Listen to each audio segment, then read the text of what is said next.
The gospel reading for today comes from Matthew chapter 2, verses 1 through 12. I'll be reading from the New International Version. The Magi visit the Messiah. After Jesus was born in Bethlehem in Judea, during the time of King Herod, Magi from the east came to Jerusalem and asked, "Where is the one who has been born King of the Jews?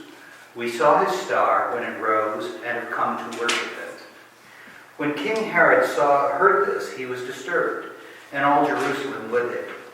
When he had called together all the people's chief priests and teachers of the law, he asked them where the Messiah was to be born. "In Bethlehem, in Judea," they replied, "for this is what the prophet has written. But you, Bethlehem, in the land of Judah, are by no means least among the rulers of Judah, for out of you will come a ruler who will shepherd my people Israel." Then Herod called the Magi secretly and found out from them the exact time the star had appeared. He sent them to Bethlehem and said, "Go and search carefully for the child. As soon as you find him, report to me, so that I too may go and worship him." After they had heard the king, they went on their way, and the star they had seen when it rose ahead of them, until it stopped over the place where the child was. When they saw the star, they were overjoyed. On coming to the house, they saw the child with his mother Mary, and they bowed down and they worshipped him. Then they opened their treasures and presented him with gifts of gold, frankincense, and myrrh. And having been warned in a dream not to go back to Herod, they returned to their country by another route.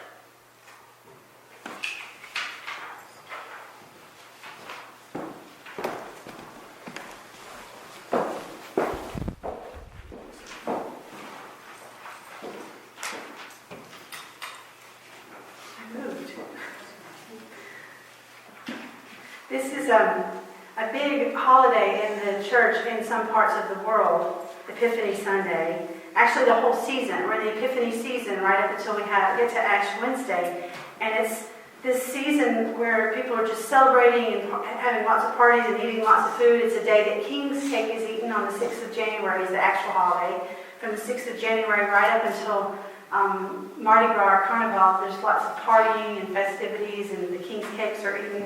And we actually do that differently here because we have that sort of time of eating all of our food between Thanksgiving and Christmas, right? That's Thanksgiving and New Year's, which is good, I guess, that we don't extend it all the way to Ash Wednesday. But this is a season of celebration in many parts of the world that we don't quite have the same traditions in the Protestant church in this country. This is something that we celebrate the arrival of the wise men, the kings, the magi, they go by different names, at the house of the child Jesus. January 6th, the actual Sunday today, Epiphany Sunday. Perhaps I decided as we celebrate this arrival of the three wise men and the three kings, it might be good to take just one more look at belief that we looked at during the Advent focus this year. What does it mean to truly submit to God's love in your life and believe? And this week, add to that the role that true wisdom, plays in belief. I love Venn diagrams. You know that two things that are not similar, but they have similarities somehow where the circles intersect. I should be in the Venn diagram business, whatever that is, because I really like those intersections of life where things don't really seem to connect at all, but somehow they profoundly do. And today's topic, wisdom and belief, is that sort of intersection. This place of being wise and knowing a lot. It might be through school, from learning, and it might be mostly through life's trials and errors. All of those kinds of things make you wise. And then there's belief. Belief is something that doesn't really require trial and error or learning new things as much as it just requires trust. How can these possibly intersect?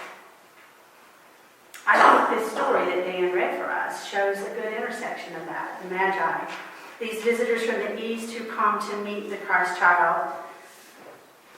What we know about them, no matter what title you call them, kings or wise men or Magi, they were likely astrologers who were interested in the patterns of light and stars in the sky. They were scientists in that day. They were trying to explain and make sense of the universe as they knew it by looking up and out. In the wise men story, the story that we have, their account is in Matthew. It doesn't take place in the same gospel that the shepherds do. It's in Matthew instead of Luke. They're told by Herod. They go to Herod and say they've heard of this, and then Herod tells them, "Come back to me and let me know where the Christ child is," because Herod wants to be sure that that child is eliminated. That child is erased from the picture. He doesn't want his authority threatened. And the story doesn't really lead us to believe that they're going to do anything differently than that. The story, as it starts in the beginning, they don't argue with him about it. They go on their way. You have the idea that they are going to go back and report to Herod. And yet, it takes a twist. They see the star resting over the place where the child was. And the scripture says when they see the star over the place where they're supposed to go, they're filled with great joy. Their hearts are changed. And this logical, scientific exploration that they're on suddenly becomes this journey of the heart. They enter the house, and the scripture says they bow down and pay the Christ child homage. And to me, this seems like this is the moment that the story changes from being a scientific journey to a journey of belief. That moment that the Christ child intersects their hearts. This child causes this profound reaction of joy in them. Now, everyone in here knows what that's like. Having a child cause a profound reaction of joy in your life. It doesn't matter whether you have your own children or not. Somehow, somewhere in your life, a child has caused you a profound reaction of joy. That's what happens with the wise men. It changes the core of who they are. When we have profound encounters of joy with children, they give us a space in our heart for belief to reside. They give us a place in our mind to know, if we did before, that love is real. Then the scripture says they were warned in a dream not to go back to Herod and decided to go home by another way. They saw the child. Their lives were changed. They had a moment of profound joy. They believed. And then their destiny became different forever. It was in that moment of being overcome with joy that they found what I think we now call inner wisdom, to respond appropriately to what they had now come to believe. In today's world, it's called a post-Christendom world, like we live in a world kind of post-Christianity. There's a lot of cynicism and a lot of disbelief. There's a lot of folks talking and writing a lot about all kinds of different things that are kind of beyond Christianity, if you want to call it that. And there's also a lot of people writing and reading and talking a lot about this thing called inner wisdom. And it's not necessarily a religious thing in some of the ways it's discussed. I Google searched the keywords inner wisdom and got 5 million hits. I decided not to read them all because it's Communion Sunday and the sermon's got to be shorter. But it shows we're interested in it, right? However, if you Google search belief, you get 184 million hits. So I'm definitely interested in belief. And if you search for the two together, it's a little less, 1.5 million results. Now, some of that is not significant in and of itself. If you click into some of them, you know they're not really quite what you're looking for. But it does show us that inner wisdom is something that's important to us.